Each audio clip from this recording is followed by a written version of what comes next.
Well, Merry Christmas. The 5 o'clock crowd, you're excited, you're here, you're ready. Merry Christmas. It is our hopes that you have the greatest Christmas ever. Have you ever heard that? Have somebody who said, man, you had the best Christmas ever? What does that mean? When you think about all of the Christmases you had, maybe you're young and you've only had a few Christmases, or maybe you're a little more seasoned and you've been through several Christmases, and somebody asked you, what was your best Christmas ever? And you have to look back at whether it's a memory or whether it's a gift or whether it's a family person that maybe somebody was born in December and it was a Christmas blessing. Maybe it was something that happened one particular year that made it the best Christmas ever. If people ask me what my best Christmas ever, it's difficult to think about all of the great things that have happened around the celebration of Christ. But truly, if I think back of all the Christmases, I think back of Christmas 1978. I know, you didn't even know I was that old. That sounds like 100 years ago to some of our younger folks. But in 1978, I had the best Christmas ever. Because in 1978, we made up for a mistake that was a multi-million-dollar mistake in our country. You say, what was that? Well, in 1977, May of 1977, my life was changed by two words: Star Wars. And Star Wars, to me, as a 6-year-old boy, that was it. I wanted to have the Force. I thought I was Luke Skywalker. I just thought that was the most incredible thing I'd ever seen. And I was all about Star Wars. But overlooking the popularity and the potential of those two words, Hollywood put out zero toys or any of the paraphernalia that go along with a Hollywood blockbuster. Now, Hollywood has made up for that mistake. They've never made that mistake before. The billion-dollar industry that is all of the stuff that goes along with movies. In fact, before the movie comes out, 3 months prior, you can buy the toys. But they missed it in 1977. Every kid in America wanted a Star Wars toy, and they had zero to offer in 77. So in 1978, this little boy had longed for Star Wars toys. So my Christmas list in 78 was Star Wars this and Star Wars that. And I can remember waking up after a year and a half of waiting for this great, magnificent Christmas. And I'd asked for it, and I probably woke my parents up at like 5 o'clock or 5:30 and jumped on the bed and said, we got to open up presents, we got to open up presents. And so we did. We ran to the tree, and there was this giant present, and I ripped it open, and sure enough, it was the Death Star. Oh, it was incredible. Some assembly required, but I didn't care, all right? I was gonna do that. It was gonna be a labor of love. And then the next present, it was a big one too, and I opened up, it was the Millennium Falcon. It's like, oh, this is the greatest Christmas ever. And then an X-Wing fighter, and then a TIE fighter. And I'm opening up all this Star Wars stuff, but there's something missing. And I kind of back up, and I'm taking inventory, and I'm looking around, and my mom sees concern on my face, and she says, what is it? I said, is this all? And then she kind of looks, she goes, I don't think so. I'm not looking around, I don't see my name on any presents. She said, you know what, I think there's one more present under the tree.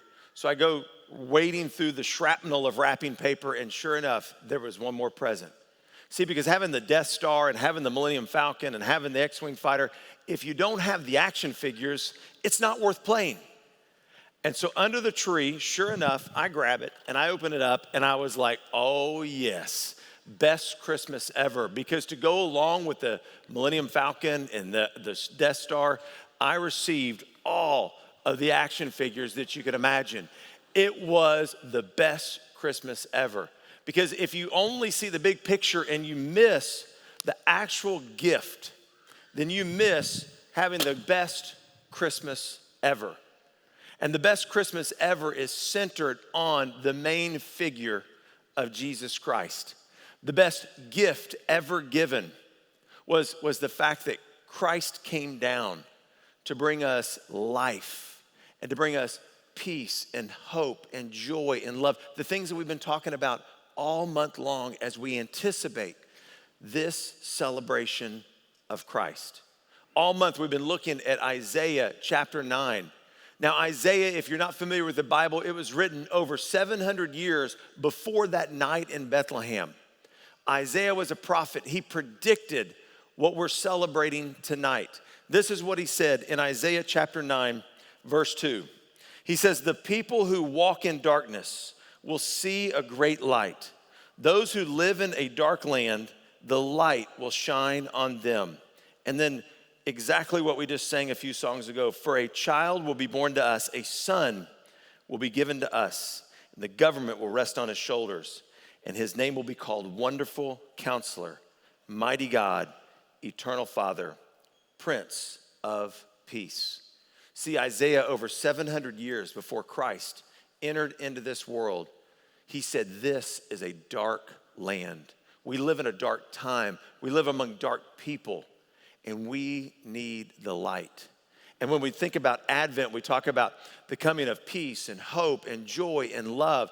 But in reality, we light those candles all the month of December, but without Christ, before he comes, there is no peace. There is no joy. There is no love. And you cannot have all of these things without Christ coming first. And Isaiah says, a light will come on you. And so we light the Christ candle to celebrate the gift that came into the world in Bethlehem. That night that changed the world.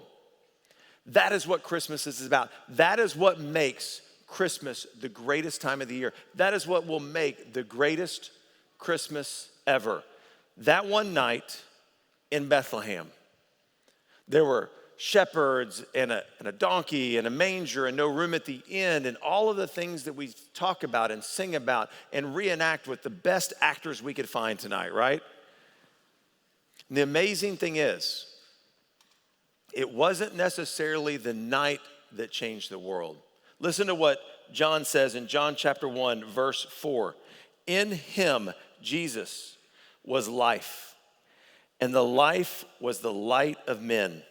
The light shines in the darkness, and the darkness did not comprehend it. Verse 9, there was the true light, which coming into the world enlightens every man. And in the start of verse 10, it says, he was in the world. He, the life and light of mankind, was in the world. It was not about the night that changed the world as much as it was the light that came to change the world. It was the one moment in history that changed everything.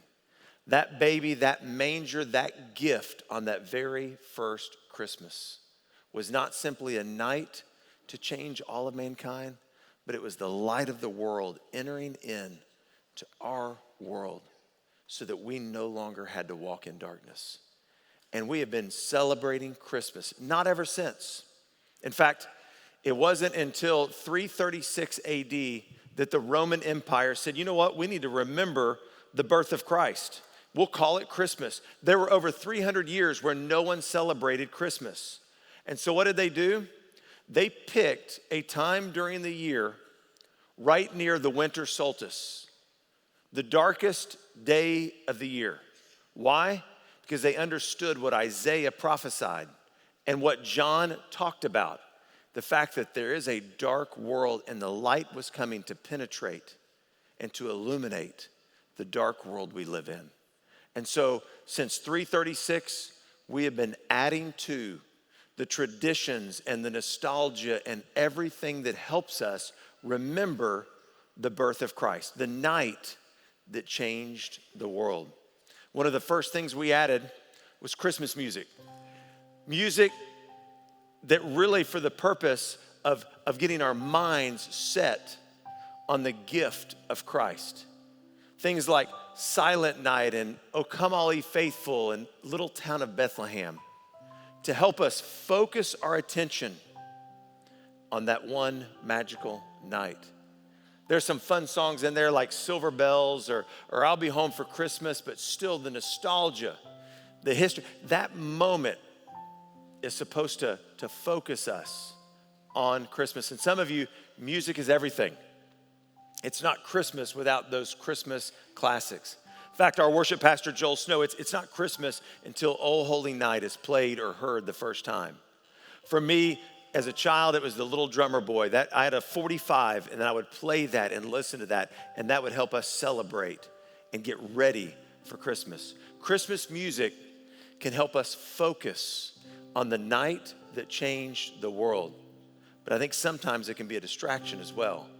But the purpose of it is to get our mind and our hearts on the gift of Christ. And then one of the things we've added in this Christmas season is the exchanging of Christmas presents. We have these gifts, and it really started in 280 AD with St. Nicholas, who is a wealthy man who inherited a bunch of money, and he gave it all away to help poor people. And because of that, people exchanged gifts to remember his generosity. And it wasn't really until 100 years later before we combined the celebration of Christ's birth with the exchanging of gifts. Now we'll say this year, we'll try to make it part of the Christmas focus by saying, you know what? We give gifts to remember the gifts that the wise men brought to Jesus. Or maybe we give gifts to help us focus on the ultimate gift of Jesus Christ.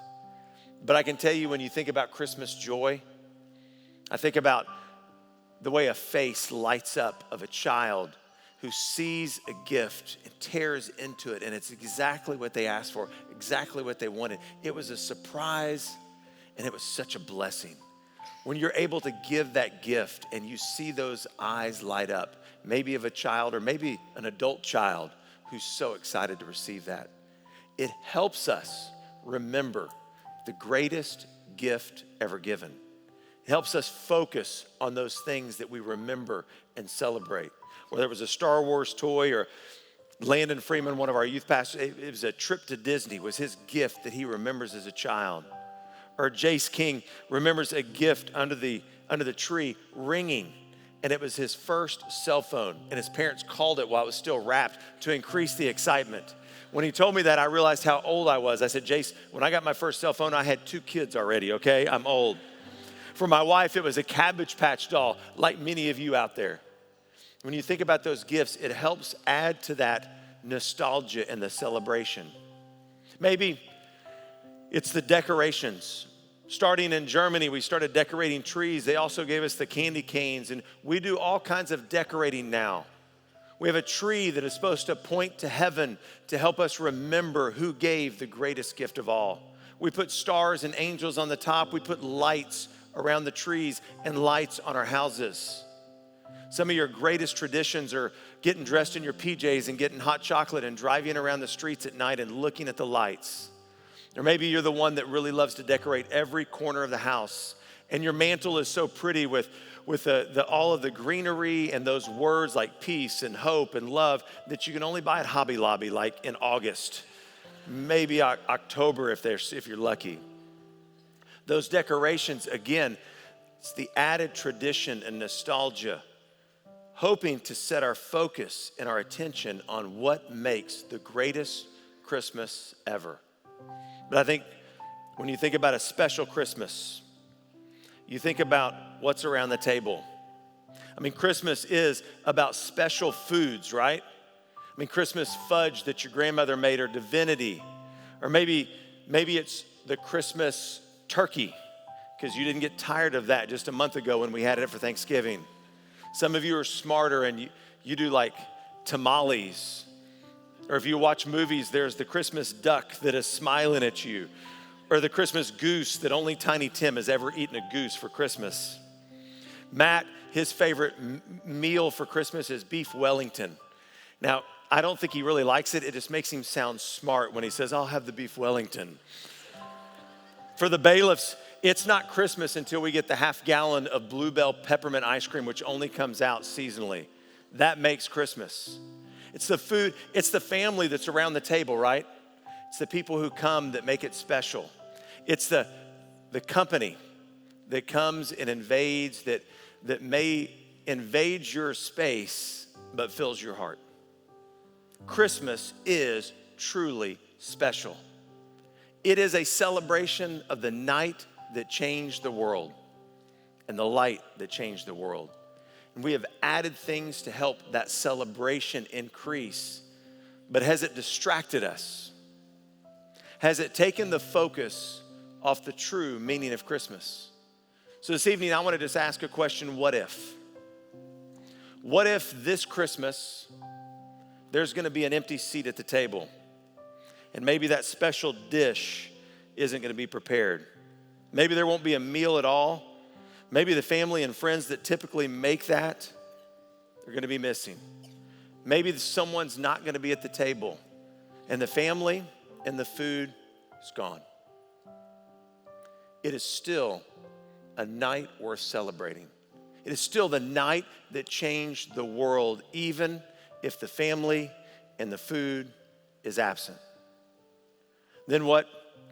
What if you drive home tonight down your street and there's not a single Christmas light on the street? You open the door, the tree is gone, the mantle isn't decorated, and there's not a single decoration left. The night is still filled with the stars that point toward the greatest gift of all. The night that changed the world, and we celebrate the light that changes our lives. I'm gonna make some kids really fearful, but what if in the morning you wake up and the tree that is not there, there is nothing wrapped, no presents, no bows, your name's not on a single present? What if there's no presents? The Grinch wasn't just a fairy tale, but it comes true, and there's no decorations and there's no presents, and it is still the greatest Christmas ever. Why?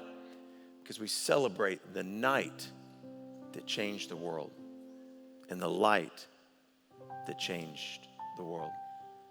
What if you go home and turn on the radio or look at your Spotify playlist? There's no Silent Night or Oh Holy Night. What if all the special music ceases and there's nothing? It is still the night that changed the world because we celebrate the light that changed the world. What if all of those traditions, all of those memories are gone? There is still reason to celebrate. Why? Because those that are walking in a dark land, those that have no hope, those that are seeking the love and the light of Christ, Isaiah 9:2, the people who walk in darkness will see a great light. Those who live in a dark land, the light will shine on them, because in him was life, and the life was the light of men. The light shines in the darkness, and the darkness did not comprehend it. There was the true light, which coming into the world enlightens every man. This Christmas, celebrate the light that brings life. This Christmas, remember the light that brings peace and hope and forgiveness. This Christmas, embrace and receive the light that is the gift for all of mankind. Jesus grew. He understood his mission.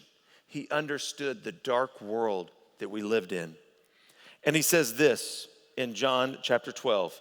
Jesus says, I have come as the light into the world, so that everyone who believes in me will not remain in darkness.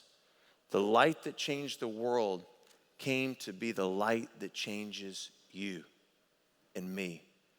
See, it wasn't simply the dark world that the entire earth was walking in. It was your world that was darkened with no hope and no peace and no joy and no true love until that incredible night where Christ stepped out of heaven and into the manger and brought the light of life to change our eternity, to change me, to give me hope, to give me purpose, to give me direction, to light my path so I was no longer walking in darkness.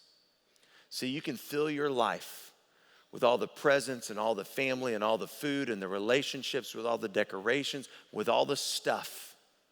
But without the light of Christ, you will still be walking in darkness.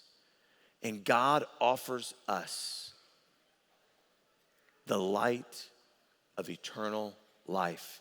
And see what happens when Christ lights up the world and we believe in him, is what Jesus says, then we are enlightened. We no longer walk in darkness, but we have the light of Christ within us, shining, giving us hope, giving us peace, giving us joy, and giving us the love of God that only comes through Jesus Christ. And that gift that is gift wrapped for each one of us gives us the life eternal and abundant life that only Jesus offers. And that gift that is wrapped up with your name on it is unwrapped when you believe and receive the gift of Jesus Christ. Because what makes the greatest Christmas ever is receiving the greatest gift ever. And that gift is Jesus Christ and eternal life through him and his relationship. That is what's offered to every one of us tonight. Will you receive and unwrap the gift of Christ and eternal life?